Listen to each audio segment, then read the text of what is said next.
wondering what I'm doing, I'm at the hostel still at the moment. It's about 20 past 12 and it's raining like hell. So I'm holding off and going out right at this second.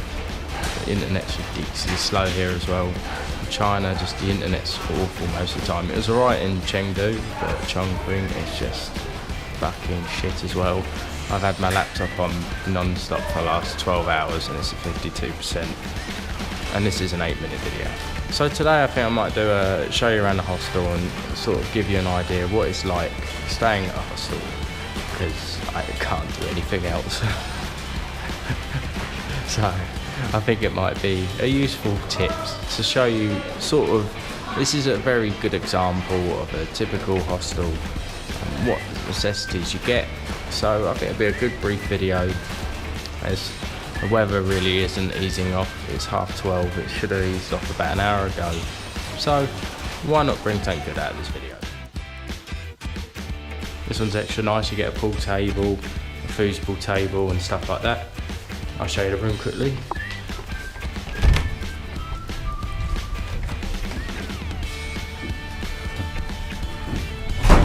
This is usually the typical room you get in a hostel. Load of like bunk beds.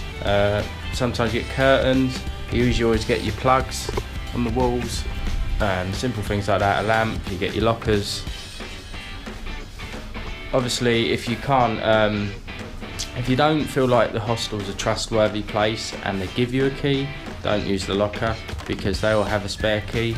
Here feels safe. I felt quite happy to leave my backpack in there. But usually if it isn't safe, it doesn't feel safe, but you get a locker with just where you can put a padlock on it, put your padlock on it. That way it's safer. They don't have a key for it. They're going to have to use some brutal force to get that door open.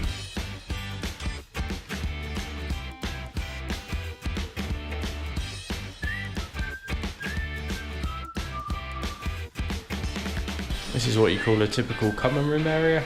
There's a couple of these in this hostel, but usually there's always somewhere to sit with sofas, plugs, and usually the best internet connection in the building. So it gives you, it's usually where you can meet people. These are the sort of rooms at night time, not right now as everyone's either out or a few people have gone out and stuff the weather. I haven't chosen to yet. I think a lot of them left before it started raining, so they're probably stuck somewhere.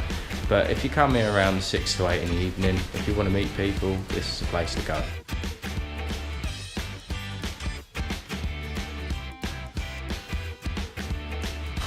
Right, these are your common toilets.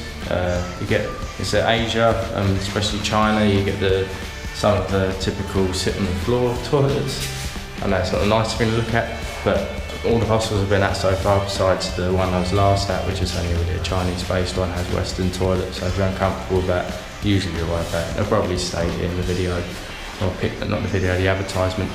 So it's sort of a general idea of what to expect from one, and this is a pretty good example. So if you want an idea, this is what you're expecting, and this cost me, it's about £5 a night.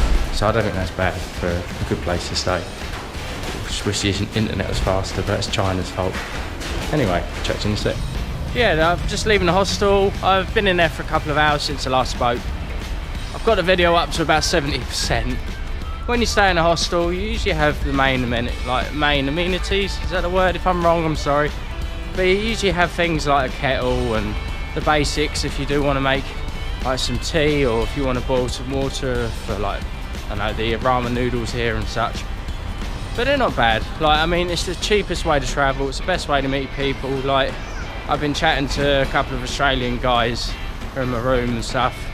I never, as much as it may seem like I'm never around people, I'm always usually chatting to people at the hostel. But it really is nice though staying at a hostel when you're alone, because it is a great way to make new friends. It's a great way to get good advice on your travels. And you know, if you're staying in a hotel, you don't really meet these people. And usually meet people who are on holiday. Plan today is that I'm gonna get some food, and then I'm planning to go along the river later on, the Yangtze River. And maybe around night time, I can imagine it being quite nice. Maybe go up it during like the dusk, and then come back at night and get some nice views.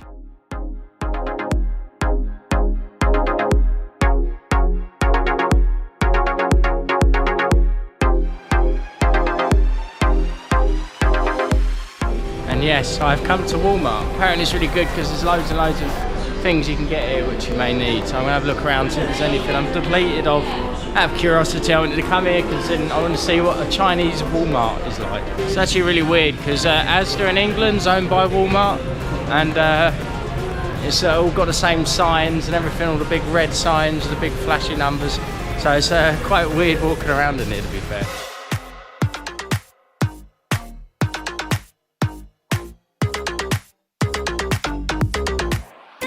This is what you call the Westerner section. And this is all the shit you see in fucking Asda in England. And it even says Asda on it. I'm sorry, that is really funny, I like that. I don't know, it's just funny that it fucking says Asda on it. I haven't even bothered to change the fucking packaging, like any Chinese person would know anyway. Oh, Asda, that sounds like a lovely Italian place.